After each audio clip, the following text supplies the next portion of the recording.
Hey there, let's talk about Amazon Pay today. Is it really the worst pay in FAANG? Watch till the end to find out. Let's first start by talking a little bit about pay. Does Amazon really pay less? Well, when you look at data, the total compensation at Amazon is pretty similar to that at places like Google and Facebook. However, there's some hidden secrets there in the comp structure that I'm going to talk about today that are not super evident, especially if you are coming from outside of tech. Let's unpack this.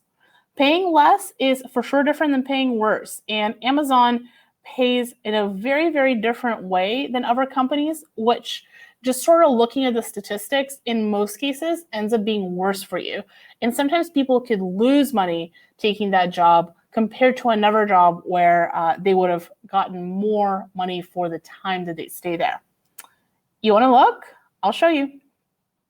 Compared to other things, Amazon's benefits are way worse and they're geared at retention. In fact, their whole compensation structure is geared at retention.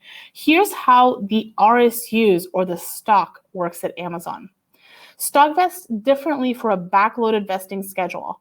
And what this means is that normal tech companies, or at most other tech companies, every year you get a quarter of your vested stock. And most people stay at a company in tech for an average of 3.6 years. And this is based on a pay scale study that they did a couple of years ago. So by the time you leave, maybe you leave like 25% of your equity on the table, but you know what? That's pretty normal. You've stayed for the majority of the time. You've hit 3 cliffs in a row. You've earned a majority of what you're going to earn. Amazon, though, looks really different. When it comes to equity, the way that is structured or vested is, as you could see, way different.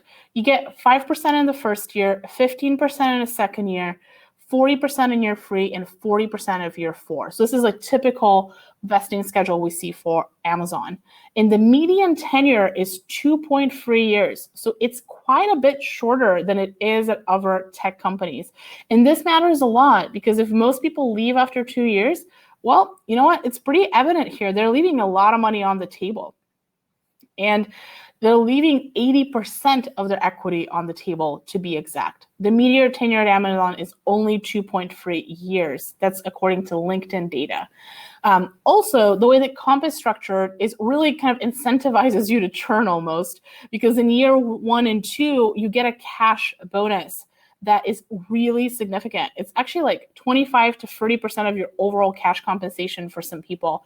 So after that is gone, even though the RSUs go up in year 3 and year 4, most people tend to churn and leave at that point. And this cash bonus is really a big differentiator because it's a retention trick. The way that it works is if you leave before the end of the year and you take it, you have to pay it back to Amazon. So most people end up staying to make sure that they don't have to pay it back. And obviously, if your retention bonus is really big, which at Amazon it really is, you want to stay at least for those 2 years to cash it in because it's quite a significant amount. But still, when you look at how much equity people leave on the table on average from Amazon, you really start to think, is it really equal to other companies or not? Especially looking at places where you're leaving much less and staying for much longer. So it's just a different compensation structure with retention in mind.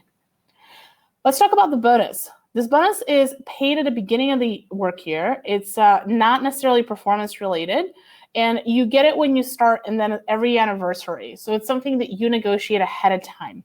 And like I told you, if you leave before it's over, you're supposed to repay a portion of the bonus back to Amazon.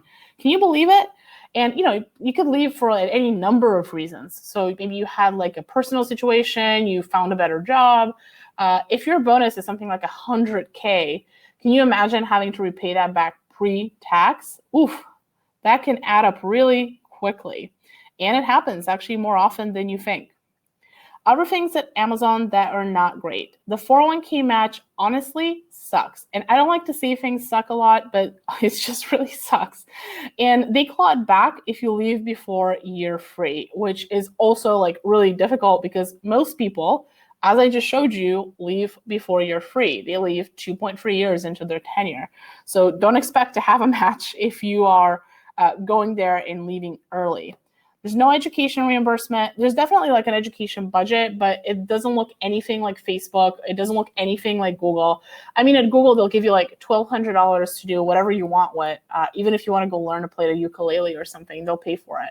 Salesforce even pays for your student loans. They match what you contribute. So like having nothing, come on, Amazon, you could do better. No fitness reimbursement. That's a tough one. Companies like Facebook have about $800 a year in fitness reimbursement, have like on-site gyms and other benefits like that. And while you think that might not be a big deal, it is actually a pretty big deal because you could spend that fitness stipend on a ton of different things. It's pre-tax money and it's money that's not coming out of your pocket. So it really adds up. There's lower adoption and surrogacy benefits. And while that doesn't matter to everyone, for the people who it matters for, adoption is, typically other tech companies will pay $20,000 or more towards those fees. Surrogacy is crazy expensive. And also like IVF benefits are crazy expensive. And Amazon's not really competitive on those. But, what they do definitely have is bananas in the kitchen. Like literally, guys, no joke. They have free bananas as a snack in their kitchens. So if you really, really like that, like this is your spot. But they don't really have the same like food perks as other companies, and they don't have the like catered lunches or things like that. And again, you may not think that's a big deal, and that's fine. But anything pre-tax tends to be a big deal because you are not paying for it out of pocket, and it just makes life a little bit easier to have it available to you. So whereas it's not a necessity, it is certainly a major, major plus, and added up with everything else you don't have that you could have had, it starts to burn a little bit. But there's a reason why Amazon pay is really different, and that's because Amazon growth is really different too. So let's look at the flip side of this. This is the Amazon Worldwide Employment Chart by GeekWire. And if you really look at their growth, it is not just consistent, but absolutely exponential. And that's a lot of people, 935,000 people.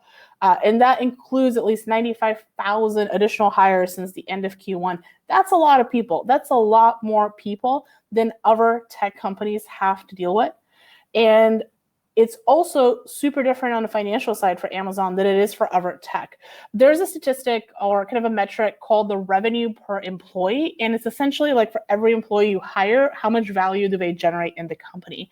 And this is a study that Statista did in 2019, looking at data like public filings and things like that for all of these tech companies here. And you could see Netflix, oh my God, they're generating so much per employee. It's just crazy. Same with Apple, Facebook, Google. It's pretty big numbers there. There's a ton of upside.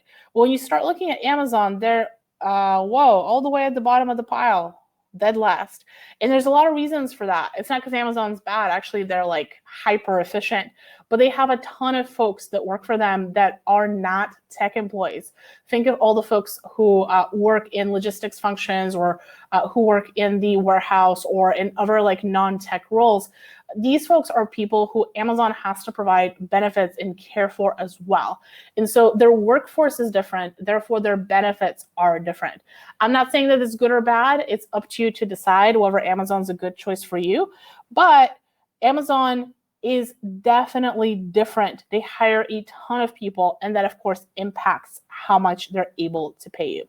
If you have an offer from Amazon and you want us to look at whether or not it's competitive compared to how much other people get paid at Amazon, or also compared to how much you're able to negotiate or other companies, you can always reach out to us at Candor.